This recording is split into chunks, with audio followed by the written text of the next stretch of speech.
Assalamualaikum warahmatullahi wabarakatuh. Waalaikumsalam warahmatullahi wabarakatuh. Alhamdulillahirabbil alamin. Segala puji bagi Allah Subhanahu wa taala yang telah memberikan kita nikmat iman, nikmat Islam, dan nikmat kesehatan, sehingga kita masih diberikan kesempatan untuk berkumpul dan menuntut ilmu pada hari ini. Sholawat serta salam semoga senantiasa tercurah kepada junjungan kita Nabi besar Muhammad sallallahu alaihi wasallam, kepada keluarga beliau, para sahabat, dan seluruh umatnya hingga akhir zaman. Hadirin yang dirahmati Allah Subhanahu wa taala, pada kesempatan kali ini izinkan saya menyampaikan sebuah ceramah yang bertemakan ikhlas. Sebuah kata yang sederhana di lisan, namun sangat dalam maknanya dan sangat berat dalam pengalamannya. Ikhlas berasal dari kata kholaso, yang berarti bersih, murni, atau terbebas dari campuran.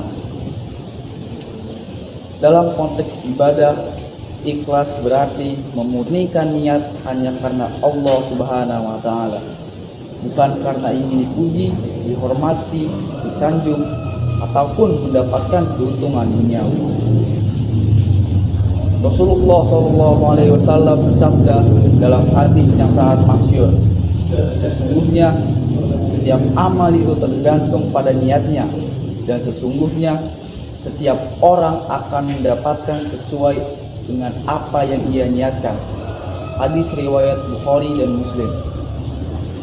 Hadis ini menegaskan bahwa nilai sebuah amal tidak hanya ditentukan oleh besar atau kecilnya perbuatan, tetapi oleh niat di balik perbuatan tersebut. Hadirin sekalian, ikhlas adalah fondasi dari seluruh amal ibadah. Tanpa ikhlas, amal yang tampak besar di mata manusia bisa menjadi tidak bernilai di sisi Allah Subhanahu wa taala. Sebaliknya, amal yang kecil dan sederhana namun dilakukan dengan ikhlas dapat menjadi sangat besar di mata Allah Subhanahu wa taala.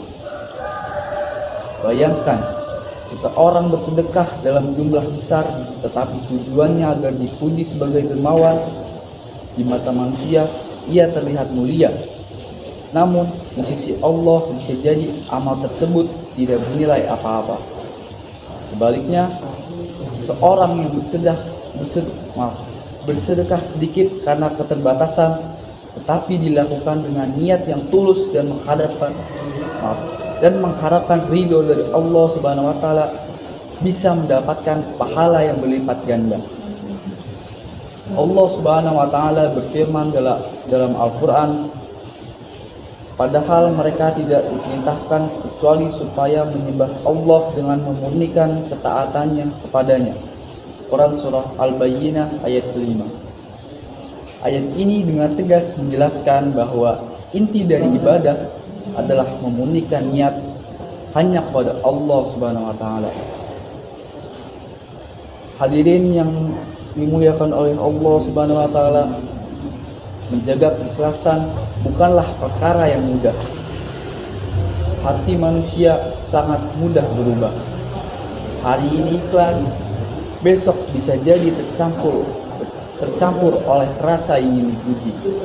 Hari ini tulus, besok bisa disusupi rasa ingin dianggap lebih baik dari orang lain.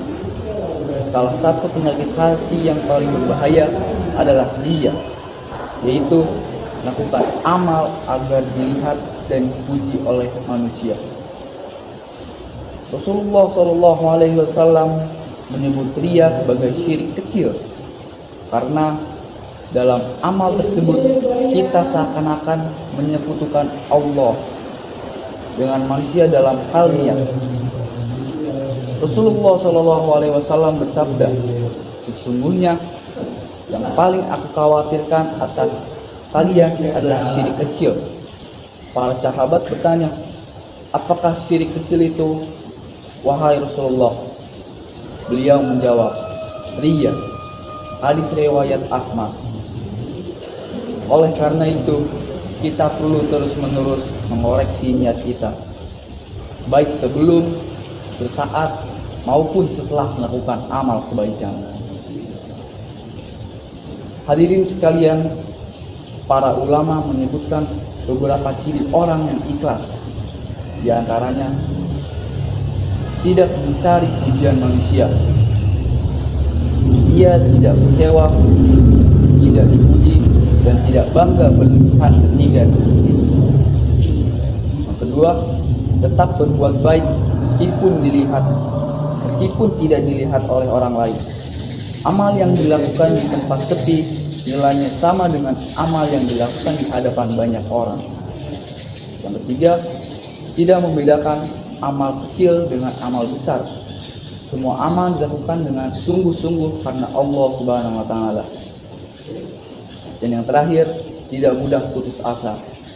Ia beramal bukan karena manusia, sehingga penilaian manusia tidak mempengaruhi semangatnya.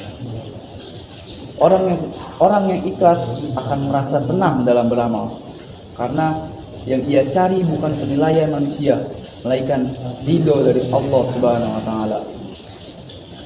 Hadirin yang dirahmati Allah Subhanahu wa taala, ikhlas bukan sesuatu yang datang tiba-tiba, tetapi harus dilatih dan diperjuangkan.